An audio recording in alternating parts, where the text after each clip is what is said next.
cuore, veramente è stato un pomeriggio meraviglioso.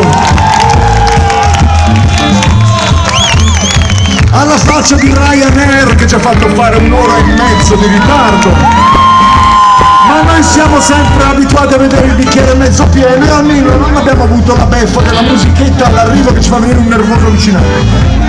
Comunque sia, mi dicono dalla regia che ci vedremo spesso quest'estate sull'Isola Bella, ne siamo felicissimi.